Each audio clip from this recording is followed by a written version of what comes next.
कहानी है दो भाइयों की जिनको गरीबी और भुखमरी ने इतना मजबूर कर दिया कि मजबूरी में इन लोगों को बकरी चुराने का बिजनेस शुरू करना पड़ गया।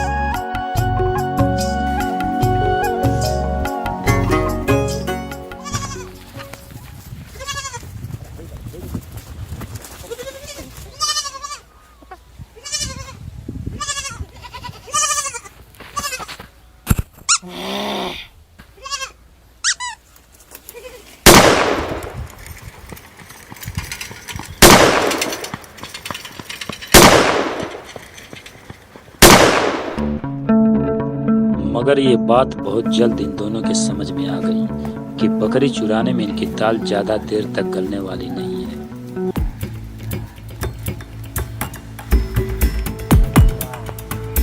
जान बच गई। इसीलिए इन दोनों ने दिमाग लगाया और रास्ते पे आने जाने वाले लोगों से बंदूक की नोक पर चोरी और छिनैती का काम शुरू कर दिया।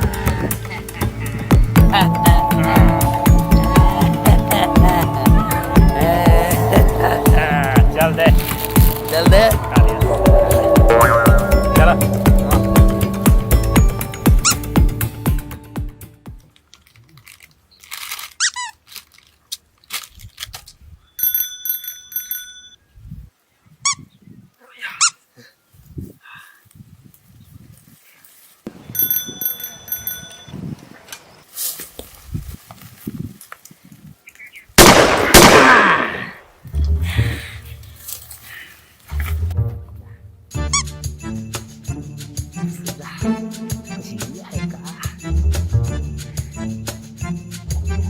हाँ, ये तो राजा साहब का लड़का। अरे बाप, जान गई साला।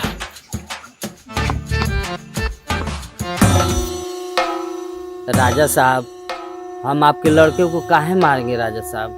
क्या बिगाड़ा था वो मासूम लड़का? राजा साहब, अगर हम लोग की गलती है तो आप हमको जान से मार दीजिए, कोई परवाह नहीं राजा साहब। हम लोग ओए साला बंदूक दो।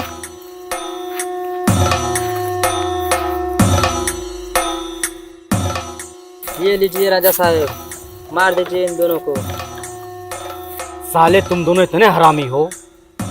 मेरे साम्राज्य का इकलौता एक ही चिराग था, उसको भी तुम दोनों ने फूंक कर बुझा दिया। अब मरने के लिए तैयार हो जाओ, और मरने से पहले बताओ तुम लोगों को कोई आखिरी इच्छा है? क्योंकि मैं नहीं चाहता कि तुम दोनों की आत्मा आके मेरे तलवे चाटे। आखिरी इच्छा? राजा साहब, हमारी आखिरी इच्छा है कि पहले हमको गोली मारिए। ना राजा साहब, पहले हमको गोली मारिए। ना राजा साहब, पहले हमको गोली मारिए। ना राजा साहब, पहले हमको गोली मारिए। ए साला, राजा साहब पहले हमको गोली मारिए। राजा साहब, पहले हमको गोली मारिए। ना राजा साहब, पहले हमको गोली मारिए। हम मरेंगे पहले। ए साला, तुम दोनों इतने मरने के लिए क्यों बेचैन हो? राजा साहब, ये बहुत चालाकी कर रहा है। आज शुभ मुहूर्त है, आज जो मरेगा सीधा अगले जन्म में राजा का जन्म पाएगा, पूरे साम्राज्य का राजा बनेगा। तुम लोग साले बहुत चालाक बन रहे हो। इस जन्म में मैं ही राजा हूँ तो अगले जन्म में मैं ही राजा रहूंगा। तुम दोनों साले भिखारी हो, भिखारी ही रहोगे। इसलिए ये लो बंदूक, पहले मुझे गोली मारो। जब ऐसी बात है राजा साहब,